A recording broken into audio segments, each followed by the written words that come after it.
That money is not 100 grand. That 100 grand is somebody's life. You are risking that on your first fund? How freaking dare you do that, you lunatic. Okay, so the first fund of funds that I did, I went to Veena, realizing, okay, Veena's credible. I love her.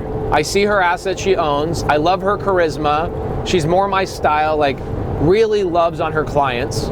And she'll pick up the phone. She'll get on a Zoom. She'll do the hard things that most funds won't do. I'm like, I love Veena. I want to do a fund of funds with her. She's like, okay, cool. I don't do a lot of fund of funds, but let's do it. Let's have a lot of fun with it. Here's what I did. I raised $1 million for my first funds of funds with her. She raised like 18 million. I raised $1 million. So there was no pressure on me to perform.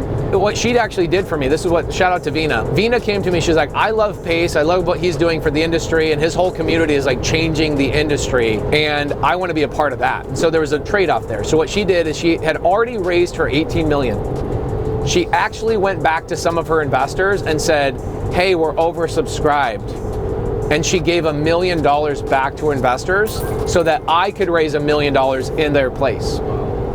Veena did that for me. So what she did is, now I'm a fund of funds. I went to her securities attorney, didn't have to have my own. He had already created the document. I just paid an extra $5,000 to take that same exact document, reformulate it for my fund. I then went out to all of my investors and I taught Molly how to raise money. Molly raised all the money. I didn't raise any of it. Molly did, because I wanted Molly to go through the process. So Molly went through the process and learned all this amazing stuff. I raised $1 million and I got paid 45 grand to raise $1 million. And not only did I get paid 45 grand, but I got a percentage of ownership in the actual fund. Pretty gangster, right? Now, you could do all of that without putting any of your own money into your fund. I chose to be the largest investor in everything I do. So I put 150 grand in to my own fund of funds, and I treated myself as an investor in that fund, right? So I'm two separate people. I'm the investor and I'm the person that has the fund of funds. Does that make sense? Yeah. So I treat myself, I communicate with myself the same way I would communicate with any of the other investors. I got about 16 people, okay? Like Julie Burkhart is one of them, Uncle Lonz is another one of them, and they all invested in my fund of funds. What I did with the 45 grand that I made is I was like, I want this to compound. No fund, let alone a fund of funds, will ever fly their investors out to the asset. Just like what we're doing right now for Sub 2 Fund. Where are we going? We're driving to the asset. Nobody does this. They go, give us your $100,000, we'll give you monthly updates. But I'm like, I want to do something different. I want to do what I wish somebody did for me. And so what I did is I bought all of them first class tickets. I bought their hotel. Like you see Kevin Cho right now inviting his investors in, he got that idea from me. I said, take a portion of your money and reinvest it into the relationship. Like, Angela, did I treat you like an angel when you invested in me? Awesome, very awesome experience. Okay, so she gave me $800,000 in a Springfield deal. I paid her back. It was a Morby method deal that I did. So I got all the money back and she got paid back like within 3-4 months. But I flew her to Dallas. She hung out with me for a couple of days. Then I flew her to Springfield, hung out with her for 2 more days, and I reinvested that money because that's how much I believed in the mission of compounding my investors' relationships with me. If you talk to Julie Burkhart and you say, how was it investing with Pace? She's like, are you kidding me? Like, forget about the financial return I get. The fact that I got this crazy education from Pace. What education, you might ask? I flew all of our investors to Dallas, and Veena and I did a 2-day masterclass about multifamily to all of the investors in person in this really nice hotel, put them up, paid for their food, paid for everything, and I spent 45 of the 45 plus another 15 grand out of my pocket. We then, on a 3rd day, we got a bus and we went to a bunch of assets around Dallas and we just talked about the deals, and it was something that most people would have paid 15 grand to go to, like a mastermind.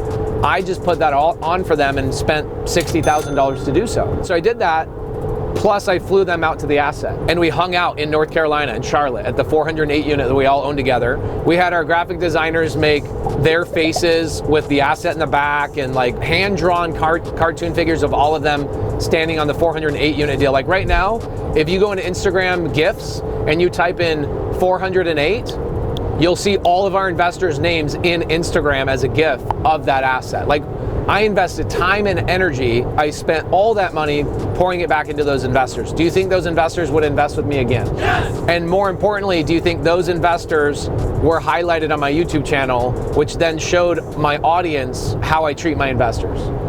Which then compounds people wanting to invest with me more. So when people say, how do I raise private capital? You do hard shit. That's the answer. You do stuff that nobody else is willing to do. And everybody else is like, oh, start a podcast. Okay, that's like bare minimum. Have a presence. That's bare minimum.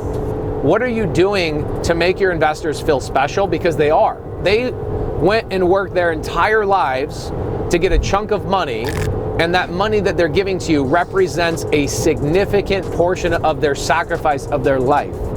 If I don't treat that money as a significant sacrifice on their behalf, then that will disallow me from raising more money in the future. And so again, my first fund of funds was something that I was like, I'm doing this all for the education. I'm doing this all for the compound effect. And now it's why I can raise 5 million or 7 million or 10 million. And in 15 years, I'll be able to raise $100 million in a year because people watched my compound effect and how I treated my investors. And it's hard. And thank God it's hard. People say, well, that's really easy for you to say. You have credibility and you have momentum. Yeah, you're right. When I was born, when I came right out of my mother, the doctor handed me a basket of credibility and momentum, and I didn't have to do anything. I didn't have to build relationships. I didn't have to learn anything. I didn't start from ground zero. The doctor gave me all of those things. The people that say that are the people who will always lose and have the victim mentality, as we already know. Oh yeah, easy for you to say. And you know what's funny? I said that stuff too. Until I realized, like, oh wait, there's a recipe. The easy way is the hard way. Do the things that nobody else is willing to do, and all of a sudden things start being thrown at you. Build your credibility, build your track history. Who's your personal banker? Oh, I don't have a personal banker yet. I haven't done enough deals. Okay, but you don't have a personal banker, but you are willing to take somebody's significant sacrifice, which is their investment in you, and you don't have any of these things? You don't have any momentum, any credibility? What the freak are you doing? You are risking somebody else's life. That money is not 100 grand. That 100 grand is somebody's life. You are risking that on your first fund? How dare you? How freaking dare you do that? You lunatic. Go do a fund of funds or start in single family. Go do 20 single family deals, build credibility, get your teeth kicked in, lose some money on some deals, build some relationships, build some muscle, the courage muscle. How are people feeling comfortable asking for a $100,000 investment when they've never done a deal? It's ludicrous to me. Even me, I thought like, oh, starting a fund sounds so enticing. It's not. When you even saw what I did with my first fund of funds, I lost money on purpose in my first fund of funds because I knew it was all about relationships, resources, compounding, all of these things, to the point where I did another fund of funds a year later, and then I'm like, I feel comfortable, I can start a fund. And more importantly, I feel comfortable shouldering a burden of $50,000 monthly payroll to hire the best of the best people, understanding exactly how this works. So it's not meant to scare you, but it is meant to tell people, like, here's my experience. Anyway, this is just me ranting about shit, but we should label this one my first fund of funds. There you go. See ya.